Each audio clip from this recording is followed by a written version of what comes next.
Hello students, आज हम लोग स्टार्ट करते हैं क्लास 12 का अपना एक चैप्टर है वेक्टर के बाद 3D ज्योमेट्री। इस चैप्टर को हम लोग करते हैं, बिल्कुल वही लेवल रहेगा हमारा, बोर्ड लेवल तक हम लोग पहले इसको करेंगे जितना कि मैक्सिमम लोगों को ज़रूरत है, और जिनको आईटी वगैरह के लिए चाहिए तो बाकी के लेक्चर्स हम लोग इसके बाद में करेंगे। वेक्टर की तरह वेक्टर लगभग आपका कंप्लीट है। वेक्टर प्रोडक्ट क्रॉस प्रोडक्ट पे कुछ और स्टैंडर्ड प्रॉब्लम्स कराने मुझे थोड़े बाकी हैं। बाकी हर तरह के क्वेश्चंस जो भी बोर्ड एग्जाम्स में पूछे जा सकते हैं वो मैंने करा दिया। वेक्टर का ट्रिपल प्रोडक्ट हो, स्केलर ट्रिपल प्रोडक्ट या वेक्टर ट्रिपल प्रोडक्ट, वो इस बार सिलेबस से, आपके बोर्ड के सिलेबस से हटा दिया गया था। इसके लिए मैंने उस कॉन्सेप्ट्स का डिस्कशन नहीं करा है। हाँ, ये जरूर है कि कुछ दिन के बाद जब आपके सिलेबस को मैं लगभग कंप्लीट कर दूंगा तो हर सारे कॉन्सेप्ट्स का लेक्चर आपको मिल जाएगा। तो चलिए हम लोग 3D ज्योमेट्री स्टार्ट करते हैं। सबसे पहले कुछ हम लोग बेसिक देखते हैं। तो हम सबसे पहले देखते हैं some results on points. Point से रिलेटेड हम लोग कुछ रिजल्ट देखते हैं स्पेस में। बस मैं डायरेक्टली बात कर रहा हूं कि आप कैसे एग्जाम्स में आए हुए प्रॉब्लम्स को कर सकते हैं। बहुत ज़्यादा डेप्थ में मैं नहीं जा रहा हूं कॉन्सेप्ट्स के, बस आपको बोर्ड लेवल तक ही सीमित रख रहा हूं। तो इसमें हम लोग सबसे पहले देखते हैं डिस्टेंस फार्मूला। 3D का डिस्टेंस फार्मूला बिल्कुल वैसा ही है जैसा 2D का है, ठीक है ना। 3D का वैसा ही है जैसा 2D का फार्मूला, बस इसमें एक कोऑर्डिनेट हमारा क्या होगा, बढ़ जाएगा। जैसे मान लीजिए दो पॉइंट हमको गिवन है A और B।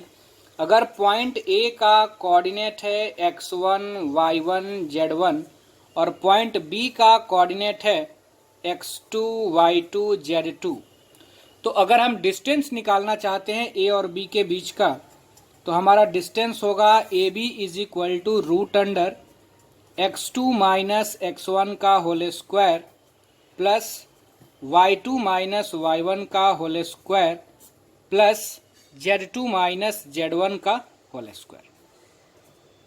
तो ये हमारा डिस्टेंस फार्मूला होगा किसी भी 2 पॉइंट्स के बीच का। अब जैसे आप मान लीजिए कि हमको निकालना हो distance of any point P का कोऑर्डिनेट हम ले लेते हैं x, y, z from the origin is given by. अब ओरिजिन से अगर हमको किसी भी पॉइंट का डिस्टेंस लेना हो, पॉइंट को हमने नाम दिया हुआ है P। ओरिजिन का तो कोऑर्डिनेट हम जानते ही हैं कि हमारा होता है 0 0 0। तो डिस्टेंस जो हमारा होगा OP वो हो जाएगा रूट अंडर x माइनस 0 का whole square plus y minus 0 का whole square plus z minus 0 का होल स्क्वायर। तो ओरिजिन से किसी पॉइंट का डिस्टेंस हम लोग बस इसी फॉर्मूले का हमने यूज करा है। आगे हम लोग बढ़ते हैं, पॉइंट से रिलेटेड कुछ और देखते हैं। तो डिस्टेंस फार्मूला के बाद हम लोग सीखते हैं section formula. Section formula class 11th में भी आप पढ़े थे, वेक्टर अलजेब्रा में भी मैंने आपको पढ़ाया, और फिर से अब एक बार यहाँ हम लोग सीख रहे हैं 3D ज्योमेट्री में। अब यहाँ पे मैं आपको बहुत ज़्यादा डेप्थ में नहीं ले जाने वाला हूँ क्योंकि ये सेक्शन फार्मूला भी आपके लिए नया नहीं है। अब ये दो तरह का होता है, ये आपको पता है। पहला होता है फॉर इंटरनल डिवीजन। तो देखिए इसमें क्या है कि हम मान लेते हैं कि दो पॉइंट है स्पेस में, एक पॉइंट है A, दूसरा पॉइंट है हमारा B। A का कोऑर्डिनेट है x1, y1, z1 और B का कोऑर्डिनेट है x2, y2, z2। और P एक ऐसा पॉइंट है जो AB लाइन सेगमेंट को इंटरनली यानी अंदर से m/n के रेशियो में डिवाइड कर रहा है। और अगर इस P का कोऑर्डिनेट है x, y, z, तो P का x कोऑर्डिनेट किसके इक्वल होगा, बिल्कुल क्लास 11th की तरह, वेक्टर अलजेब्रा की तरह। m से हम लोग इधर मल्टीप्लाई करेंगे, n से हम लोग इधर मल्टीप्लाई करेंगे। इसीलिए मैंने लैंग्वेज नहीं लिखा है, क्योंकि आप ये पहले से जानते हैं, तो समय वेस्ट करने का कोई मतलब नहीं बनता। तो क्या हो जाएगा, mx2 plus nx1 divided by m plus n। ये फॉर्मूला होगा जो पॉइंट P डिवाइड कर रहा था इस लाइन सेगमेंट AB को, उसके x कोऑर्डिनेट निकालने का तरीका। y कोऑर्डिनेट कितना हो जाएगा, तो आप जानते हैं my2 plus ny1 divided by m plus n, and z coordinate होगा z is equal to mz2 plus nz1 divided by m plus n। ये हमारा होगा z कोऑर्डिनेट। तो इस फार्मूले से हम लोग निकाल सकते हैं। अब इसी में एक हम लोग नोट में कोरोलरी में क्या पढ़ते हैं कि अगर P हमारा मिडिल पॉइंट हो जाएगा, तो आपको पता है कि अगर P मिडिल पॉइंट हो जाएगा तो m और n इक्वल हो जाएंगे, और उस केस में x कैसे निकालते हैं, तो x1 plus x2 by 2, y कैसे निकालेंगे, y1 plus y2 by 2, z कैसे निकालेंगे, तो z1 प्लस z2 बाई 2। तो बस अब उसी चीज को हम लोग यहाँ पे लिख लेते हैं नोट में, उसके नीचे ही आप लिखिएगा।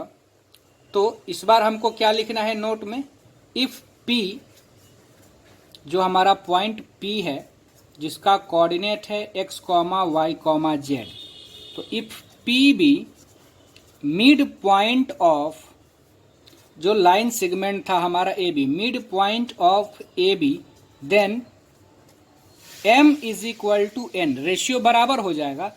और इसी वजह से अगर आप m के जगह पे n भी पुट कर देंगे, तब इसका x कोऑर्डिनेट का वैल्यू मिल जाएगा आपको x1 plus x2 by 2, y coordinate मिल जाएगा y1 प्लस y2 बाई 2, और z कोऑर्डिनेट मिल जाएगा z1 प्लस z2 बाई 2। बिल्कुल नया नहीं आपके लिए, बस एक कोऑर्डिनेट यहाँ पे बढ़ जा रहा है, क्योंकि हम लोग 3D ज्योमेट्री की बात कर रहे हैं।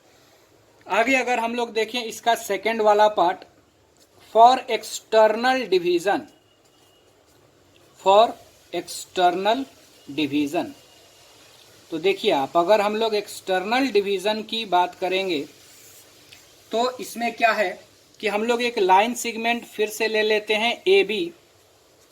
A का कोऑर्डिनेट हमने लिया वही x1, y1, z1, और B का कोऑर्डिनेट x2, y2, z2, और एक पॉइंट है P, मान लेते हैं यहां है x, y, z, जो AB लाइन सेगमेंट को एक्सटर्नली मतलब बाहर से डिवाइड कर रहा है। किस रेशियो में, तो m:n, मतलब यहां से P पॉइंट तक m है और ये रेशियो हमारा n है। तो जो x की वैल्यू होगी P पॉइंट के x कोऑर्डिनेट, वो कितनी होगी, mx2 minus nx1 divided by m minus n। बस यही होता है, जहां पे प्लस था हमारा वहां पे माइनस हो जाता है।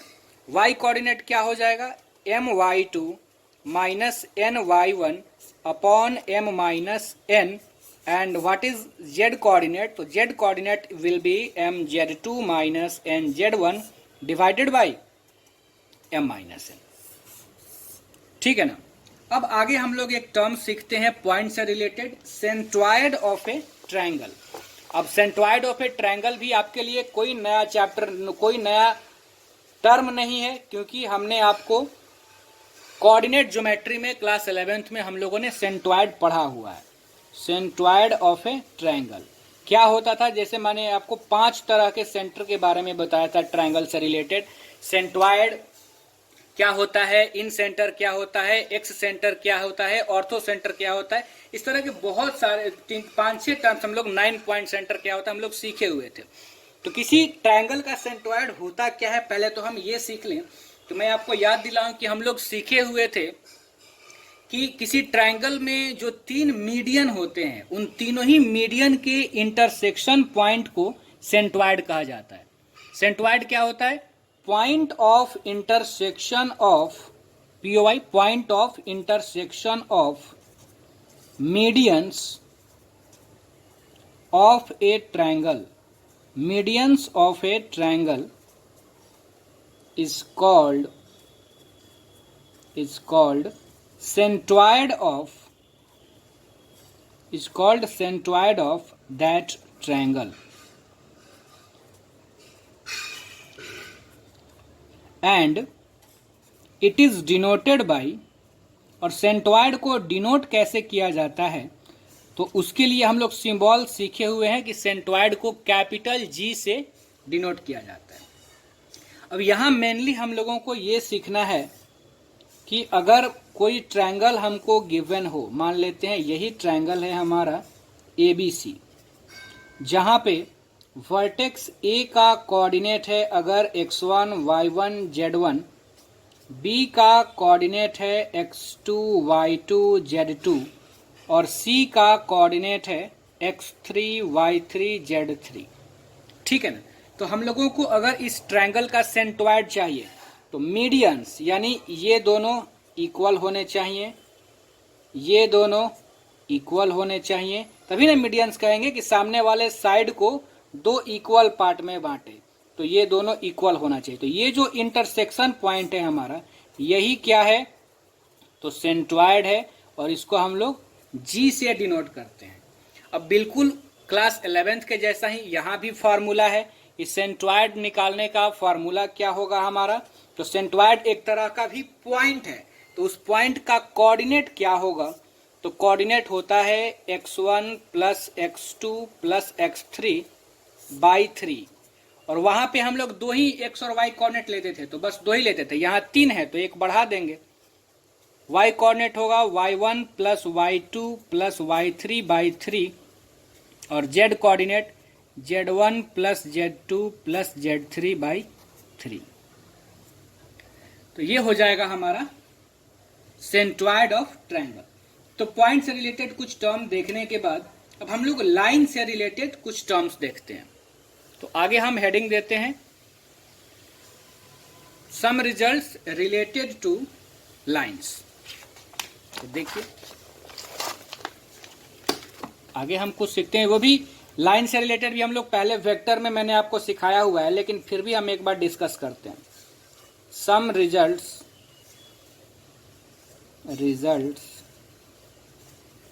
Related to a line in a space. Line से रिलेटेड कुछ रिजल्ट हम लोग देखते हैं। अब लाइन से रिलेटेड दो ही इंपॉर्टेंट रिजल्ट है, एक लाइन का डायरेक्शन कोसाइन और दूसरा लाइन का डायरेक्शन रेशियो, और मैंने आपको दोनों कराया हुआ है, इसीलिए सबसे पहले हम लोग इस बार सीखते हैं direction cosine of A line.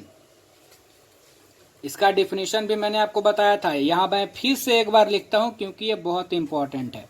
Direction cosine of A line, ये 3D में आपको बार बार हम डायरेक्शन कोसाइन और डायरेक्शन रेशियो की बात करेंगे। तो मैं वीडियो को पॉज करके डिफिनीशन लिख देता हूं क्योंकि हम लोग पहले भी लिखे हुए हैं, उसके बाद हम लोग समझेंगे। देखिए डायरेक्शन कोसाइन हम लोग पहले भी सीखे हुए हैं कि अगर कोई लाइन एक्स एक्सिस के पॉजिटिव डायरेक्शन से अल्फा, वाई एक्सिस के पॉजिटिव डायरेक्शन से बीटा, जेड से गामा एंगल बना रही है, तो कॉस अल्फा, कॉस बीटा और कॉस गामा के वैल्यू को उस लाइन का डायरेक्शन कोसाइन कहा जाएगा।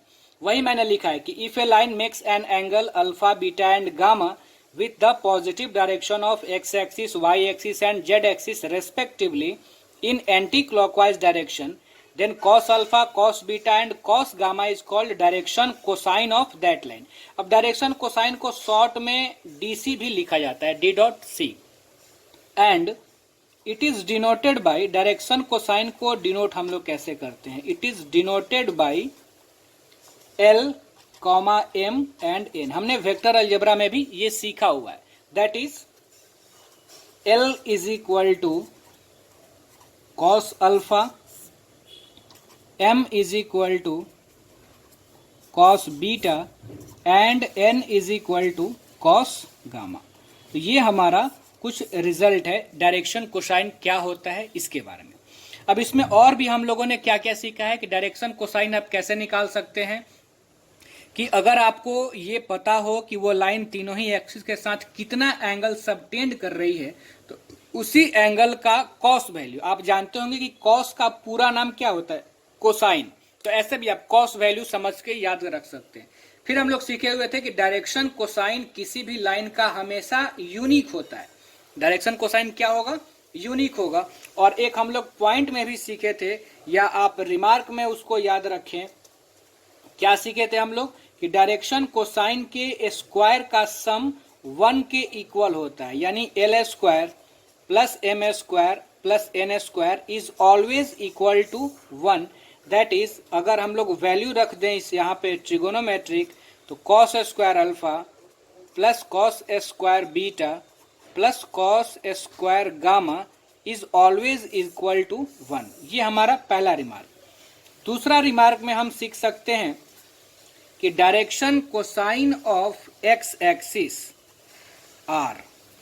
अब जरा खुद सोचो, एक्स एक्सिस का अगर डायरेक्शन कोसाइन चाहिए तो हम किसी लाइन के डायरेक्शन कोसाइन के लिए क्या चाहेंगे कि हमको ये लाइन तीनों एक्सिस से कितना एंगल बना रहा है ये पता चल जाए। ये मैंने आपको वेक्टर में भी समझाया था। तो एक्स एक्सिस जो लाइन है वो एक्स एक्सिस से कितना एंगल बनाएगी, 0 डिग्री, वाई से 90 डिग्री और जेड से भी 90 डिग्री। तो एक्स एक्सिस का डायरेक्शन कोसाइन हो जाएगा cos 0 की वैल्यू, cos 90 की वैल्यू और फिर cos 90 की वैल्यू। यानी direction cosine of X axis are 1, 0, 0। Similarly direction cosine of Y axis are क्या हो जाएगा, 0, 1, 0, क्योंकि ये अपने आप से ही 0 डिग्री बनाएगा तो वो वैल्यू आपको 1 मिल जाएगी। और चौथा direction cosine of Z axis are क्या हो जाएगा, 0, 0, 1। तो जेड एक्सिस का हमारा डायरेक्शन कोसाइन क्या हो जाएगा, 0, 0, 1। अब आगे हम बढ़ते हैं डायरेक्शन रेशियो की तरफ। इसके बारे में अभी हम लोग इतना ही सीखते हैं। और अब हम देखते हैं डायरेक्शन रेशियो क्या होता है किसी लाइन का। क्या है इस बार हमारा हेडिंग, डायरेक्शन रेशियोज। बहुत इंपॉर्टेंट है ये 3D ज्योमेट्री के लिए, ध्यान में रखिएगा, ऑफ ए लाइन। और यहां हम लोग ये सीखेंगे कि अगर डायरेक्शन रेशियो गिवन रहे तो हम लोग डायरेक्शन कोसाइन कैसे निकालते हैं। क्या बोला मैंने, बहुत बार ऐसा होगा कि डायरेक्शन रेशियो आपको गिवन रहेगा और डायरेक्शन कोसाइन पूछा जाएगा। हाँ, डायरेक्शन कोसाइन रहेगा तो डायरेक्शन रेशियो नहीं पूछा जाता, क्योंकि डायरेक्शन रेशियो इनफाइनाइट हो सकता है, तो आप कुछ भी आंसर दे सकते हैं उसका, बस प्रोपोर्शनल होना चाहिए डायरेक्शन कोसाइन के। तो डायरेक्शन रेशियो का पहले हम लोग डिफिनीशन देख लेते हैं। Any three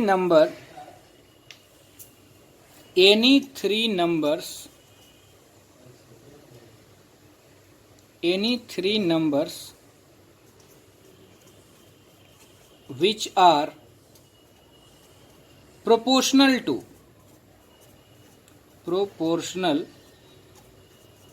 to direction cosine of a line is called direction ratio of that line. कोई भी 3 नंबर जो डायरेक्शन कोसाइन के प्रोपोर्शनल हो उसको हम लोग क्या कहेंगे, उसको हम लोग कहेंगे direction ratio of that line. और इसको जनरली डिनोट किया जाता है, it is generally denoted by A, B and C। मैं ये नहीं बोल रहा हूं कि इनके अलावा कुछ सिंबल नहीं है, ज्यादा हम लोग इन्हीं को यूज करते हैं। अब ये जो नंबर हैं ये डायरेक्शन कोसाइन के प्रोपोर्शनल होना चाहिए, यानी A किसके प्रोपोर्शनल होना चाहिए, L बाई A। ये डायरेक्शन कोसाइन है, ये डायरेक्शन रेशियो है, तो ये इक्वल होना चाहिए M बाई B के, और ये इक्वल होना चाहिए N बाई C के। कोई भी 3 नंबर ABC जो डायरेक्शन कोसाइन के प्रोपोर्शनल है, मतलब ये रेशियो अगर बराबर रहेगा तब हम कहेंगे कि ABC डायरेक्शन रेशियो है। और ये वैल्यू साथ में इसके भी बराबर होता है, किसके, तो root under L square plus M square plus N square divided by root under A square plus B square plus C square. अब यहां से हम लोग ये लिख सकते हैं कि L by A is equal to M by B is equal to N by C.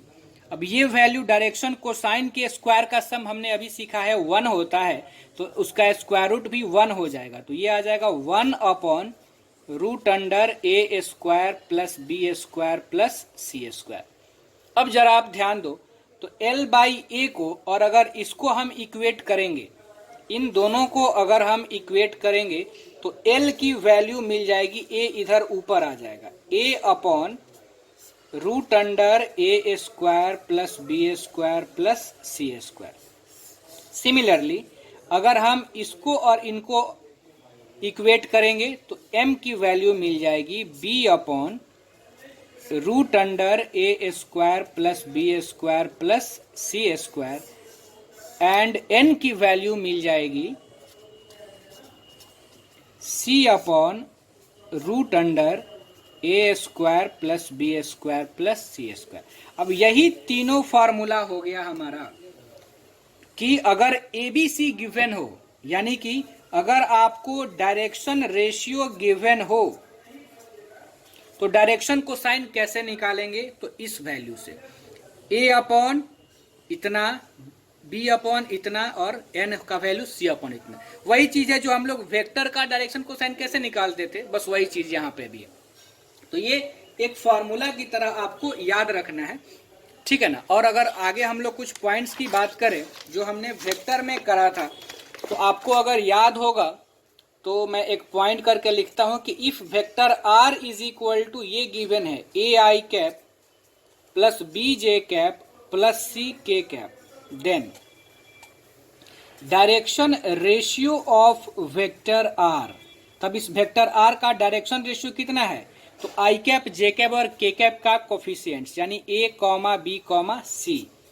Direction cosine of vector R कितना हो जाएगा, A upon magnitude of vector R, B upon magnitude of vector R and C upon magnitude of vector R, where magnitude of vector R is equal to root under I के coefficients का square, J के coefficients का square और K के coefficients का square. ये हमने आपको वेक्टर में हम लोग किए हुए हैं इस चीज को, ठीक है ना।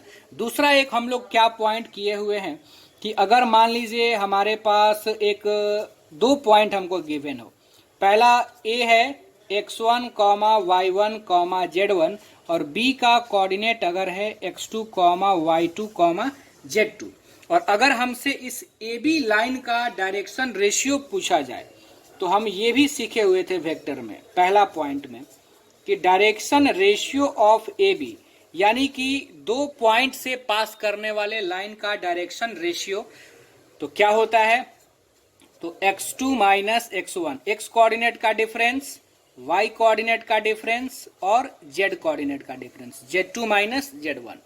फिर हम लोग सेकंड पॉइंट में क्या सीखे हुए हैं कि डायरेक्शन कोसाइन अगर हमसे इस लाइन का पूछा जाए तो वो हो जाता है AB R, यहाँ पे कर लेंगे, क्या होगा x2 minus x1 upon AB, y2 minus y1 upon AB और कॉमा दे करके z2 minus z1 upon AB, where जहां पर AB की वैल्यू कितनी होगी, तो बस आपको डिस्टेंस निकाल देना है। तो डिस्टेंस इस लाइन की कितनी हो जाएगी, दोनों पॉइंट के बीच लाइन का लेंथ x2 माइनस x1 का whole square plus y2 minus y1 का whole square plus z2 minus z1 का होल स्क्वायर, तो ये हो जाएगा डिस्टेंस निकालने।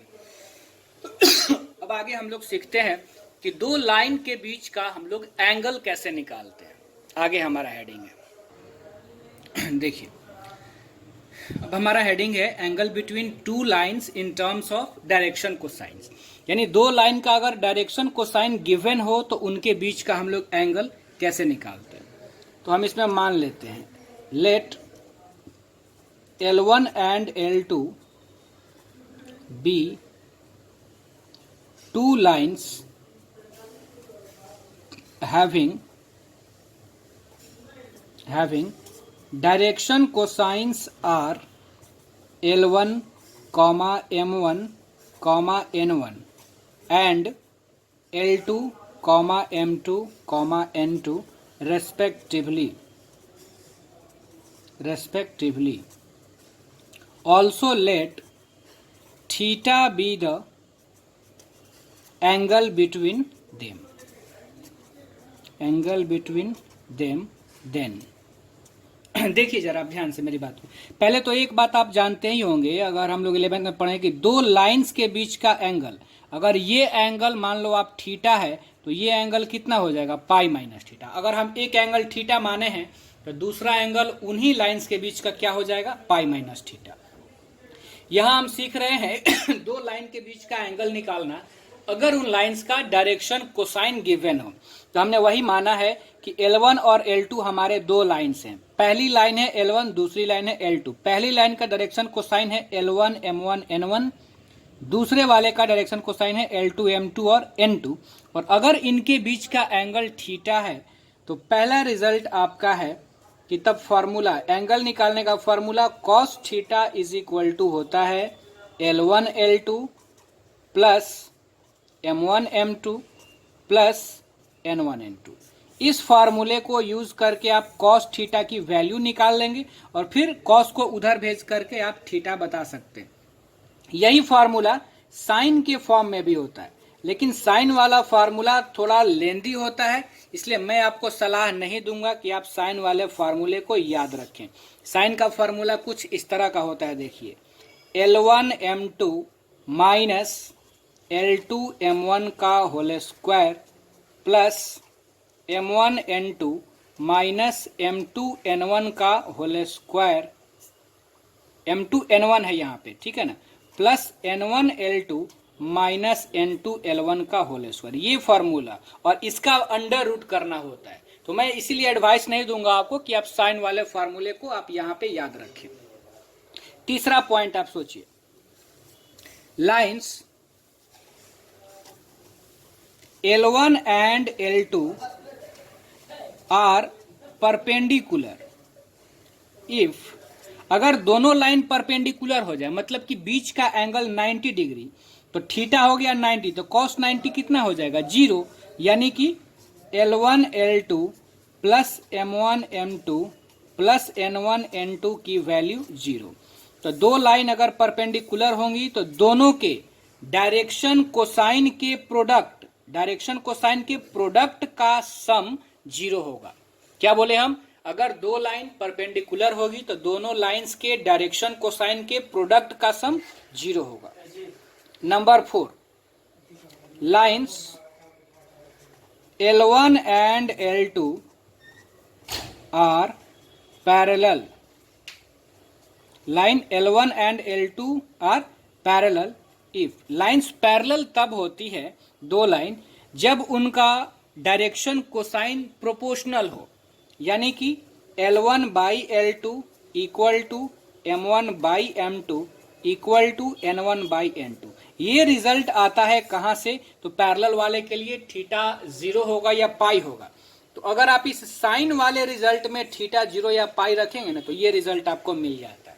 हालांकि आपको प्रूफ का कोई जरूरत नहीं है, इसीलिए मैं वो नहीं बता रहा हूं। हम लोग सिर्फ स्मार्ट स्टडी कर रहे हैं, बस पॉइंट्स को ध्यान में रख रहे हैं, बाकी किसी भी चीज को नहीं। ठीक है, आगे हम लोग अब कंसेप्ट्स पढ़ते हैं। Angle between two lines in terms of direction ratios. अगर लाइन का डायरेक्शन रेशियो गिवन रहे तब हम कैसे उनके बीच का एंगल निकालेंगे। एक तरीका तो ये है कि डायरेक्शन रेशियो से पहले हम डायरेक्शन कोसाइन निकाल लेंगे और फिर ये फॉर्मूला ही अप्लाई कर लेंगे, और दूसरा है कि डायरेक्ट डायरेक्शन रेशियो से भी हम लोग कर सकते हैं। तो हम लोग उस फॉर्मूले को देखते हैं। देखिए, अब हमारा हेडिंग है angle between two lines in terms of direction ratios.